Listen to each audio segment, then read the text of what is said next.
यदि लाठियां आज के बाद बरस गई लोक सेवा आयोग के सामने, किसी स्टूडेंट पर लाठी बरसा दिया आयोग के आदेश पर, तो मैं आयोग के सामने चलूंगा। और मैं जानता हूं कि आज नहीं तो कल पुलिस इसको दौड़ा रहा था। ये क्या मतलब है भाई? आप लोग यहाँ पहुंचा दिए इस पूरी सत्ता को, इस पूरे सिस्टम यहाँ पहुंच गया कि लोक सेवा आयोग के बाहर परीक्षार्थियों को दौड़ाया जाएगा, उनको अपनी बात कहने का अधिकार आप नहीं छोड़ेंगे, परीक्षा कैंसिल करना पड़ेगा।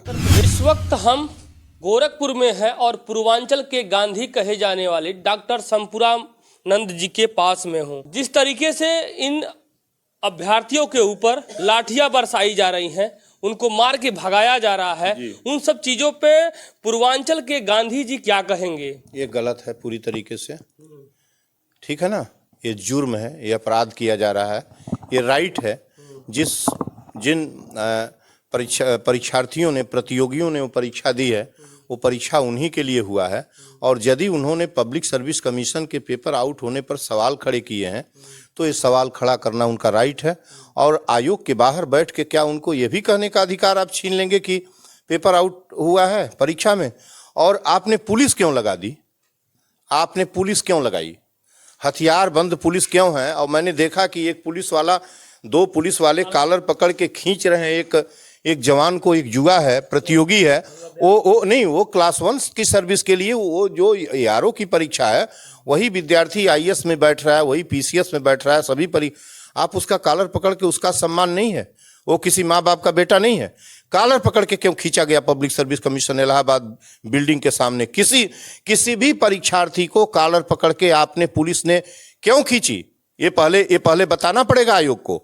और मैं आयोग के चेयरमैन महोदय से मैंने चिट्ठी लिखी है कल 2 बजे रात में कि परीक्षा कैंसिल कर दें। ARO सहायक समीक्षा अधिकारी और जो है समीक्षा अधिकारी, ARO और RO 2 की परीक्षा कैंसिल करें। इस ट्रांसपेरेंसी की रक्षा करें पब्लिक सर्विस कमीशन की, और गरिमा बचाएं लोक सेवा आयोग के अध्यक्ष का। माननीय अध्यक्ष हैं वो, और संयोग है कि इस गोरखपुर के हैं अध्यक्ष जी हमारे इस समय, जो लोक सेवा आयोग के एक यशस्वी अफसर रहे हैं अध्यक्ष जी। वो परीक्षा कैंसिल करें, विलंब हो रहा है। पहले परीक्षा कैंसिल करें, तब जांच कराएं। उनको पता है कि पिछली सदी में 90, 91, 92 की ईयर में जो है पब्लिक सर्विस संघ लोक यूनियन पब्लिक सर्विस कमीशन का प्रीलिम का पेपर आउट हुआ था। मैं उसमें परीक्षार्थी था। जब संघ लोक सेवा आयोग को पता चला, केवल तभी मोबाइल वगैरह कुछ नहीं था, उसने सबसे पहले आयोग के अध्यक्ष ने यूनियन पब्लिक सर्विस कमीशन के परीक्षा कैंसिल कर दिया। बिना मिनट गुजारे परीक्षा कैंसिल किया। और उसके बाद जांच हुई। जांच में यूपी लोक सेवा आयोग के सेक्रेटरी इन्वॉल्व थे, उनको सजा मिली, बहुत कठोर सजा उनको हुई उसमें। और ये तरीका होता है। बच्चे बाहर एजिटेशन कर रहे हैं, हजारों बच्चे मांग कर रहे हैं, पेपर लीक हुआ है, और आप जो है पुलिस लगा के उनको एक्सपेल कर रहे हैं, पीछे पुशबैक में लगे हुए हैं। एक पुलिस वाले को एक वीडियो मैंने देखा, ऐसे दौड़ा रहा है जैसे किसी अपराधी को दौड़ाया जा रहा हो, कोई क्रिमिनल भाग रहा हो, पुलिस इसको दौड़ा रहा था। ये क्या मतलब है भाई? आप लोग यहाँ पहुंचा दिए इस पूरी सत्ता को, इस पूरे सिस्टम यहाँ पहुंच गया कि लोक सेवा आयोग के बाहर परीक्षार्थियों को दौड़ाया जाएगा, उनको अपनी बात कहने का अधिकार आप नहीं छोड़ेंगे, परीक्षा कैंसिल करना पड़ेगा। मुख्यमंत्री यदि टाइटली कहें कि इसको कैंसिल करिए, और यदि वो अकड़ गया कि हम नहीं कैंसिल करेंगे, तो उसको स्पेल करना पड़ेगा आयोग के अध्यक्ष को। और वो कोई आसान काम नहीं है। या तो मुख्यमंत्री के कहने पर परीक्षा के, वो आयोग के चेयरमैन कॉम्पिटेंट है, पूरी तरीके से संवैधानिक बॉडी है, बराबर हमेशा लोक सेवा आयोग के साथ मुख्यमंत्री के आर्डर को, वो अलग चीज है कि संबंध हो, कोई बात हो तो वह बात कर लें। लेकिन इस तरीके से कि परीक्षा का पेपर, जैसे यूपी पुलिस का है, तो यूपी पुलिस भर्ती आयोग जो इनका बना है, उसको तो उनके अंडर में काम करती है, तो उसको वो रोक देंगे, आदेश दे देंगे, सब कर देंगे। लेकिन पब्लिक सर्विस कमीशन का चेयरमैन होता है, ऑनरेबल चेयरमैन उसे कहा जाता है, ऑनरेबल, रिस्पेक्टेड नहीं, ऑनरेबल। वही चेयरमैन गोरखपुर के हैं जी, आपने कहा जी। और मुझे जानकारी नहीं था, लेकिन ये जानकारी आपसे मिल गई। और एक और जानकारी ले लीजिए, गोरखपुर के, और गोरखपुर के मुख्यमंत्री जी भी हैं। थोड़ा सा 1 मिनट सवाल।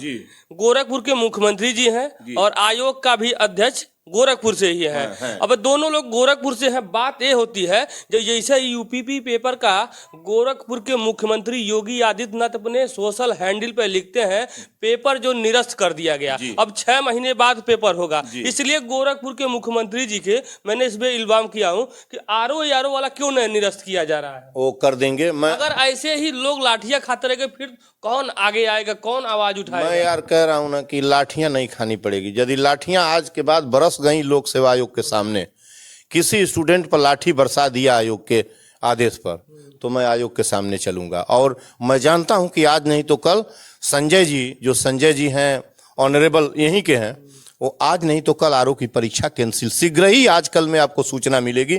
मैं कल रात में चिट्ठी लिखा था, फिर मैं एक चिट्ठी लिख रहा हूं और मैं जानता हूं कि उनको कैंसिल करना पड़ेगा। नहीं कैंसिल करेंगे तो मैं आयोग के सामने बैठूंगा तो उनसे कैंसिल करवा दूंगा, पक्का कैंसिल करना पड़ेगा। वो आयोग के चेयरमैन हैं, उनको परीक्षा करानी है। उस आयोग की ट्रांसपेरेंसी पूरी सबका विरासत है वो ट्रांसपेरेंसी। ऐसा नहीं है कि ऐसे ही चाहेंगे तो कैंसिल करेंगे, नहीं ना। गुरुजी आप कोई ऐसा सजेशन सरकार को दीजिए, या तो जो बैठे हुए कुर्सी पे हैं, जो अधिकारी हैं, जो पेपर लीक हो रहा है, आखिर में इसमें कमजोरी कहाँ है, गलती कहाँ हो रहा है, कौन इसमें सेंध मार ले रहा है कि पेपर लीक कर दे रहा है? कहीं न कहीं ये 60,000 बच्चों का भविष्य था, उनके कहा जाए तो उनके भविष्य को छीना गया है, और एक व्यक्ति अगर हो जाता तो उसके पीछे कम से कम 10 परिवार चलता। पूरा सिस्टम करप्ट है, पूरा सिस्टम करप्ट है, फेल्योर जो एडमिनिस्ट्रेशन का फेल्योर कहा जाता है वह है। देना चाहिए। इतना कलेजा है इनके अंदर, इतने अनुशासित है कि कुर्सी त्याग देंगे। गांधी के देश में इतना भी नहीं कर सकते वो लोग।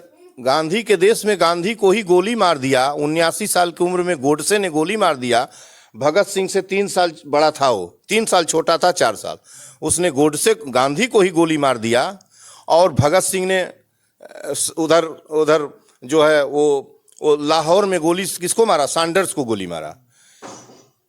भगत सिंह ने अंग्रेज को गोली मारा, अंग्रेजों को जो उन्होंने देश को गुलाम बनाया था, भारतीयों को नहीं मारा। सुनिए जी, तो इनसे आप इतनी पारदर्शिता क्यों? यही लोग कहते हैं जब विदेश जाते हैं, दूसरे देश में जाते हैं, वो कहते हैं हम गांधी के देश से आए हैं, हम बुद्ध के देश से आए हैं, और हम युद्ध नहीं चाहते हैं। ये पापियों की जमात है।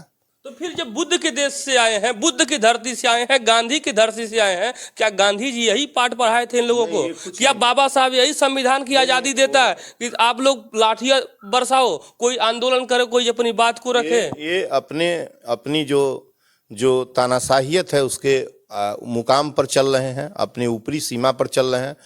आयोग के सामने यदि जो कॉलर पकड़ के मीडिया पर आया है, बच्चे का कॉलर पुलिस वाला पकड़ रहा है, मैं ये पूछना चाहता हूं कि किसने उसको यह अनुमति दिया?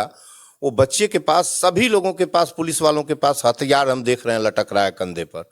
एक बता दें कि एक आरओ और आरओ प्रतिभागी के पास क्या कोई हथियार है? और ये किसने कहा था कि आप उनको हथियारों के साथ लैस होकर उनके ऊपर दहशत? एक तो वैसे ही वो अपने लास्ट अटेम्प्ट, वो नहीं, अपने अस्तित्व के पेट की लड़ाई लड़ रहा है, अपने माँ बाप के बचाने की लड़ाई लड़ रहा है, गरीबी के विरुद्ध और रोजगार के लिए लड़ रहा है। उसका अंतिम अटेम्प्ट है, उसका जीवन दांव पर लगा है, और तुम उसको असलहों खत्म होते जा रहे हैं, उसका असलहों से लेके तुम उसको पीछे ढकेल रहे हो। शर्म नहीं आती है क्या? और मैं आयोग के चेयरमैन महोदय से इतना ही निवेदन करता हूं कि परीक्षा को कैंसिल। दूसरा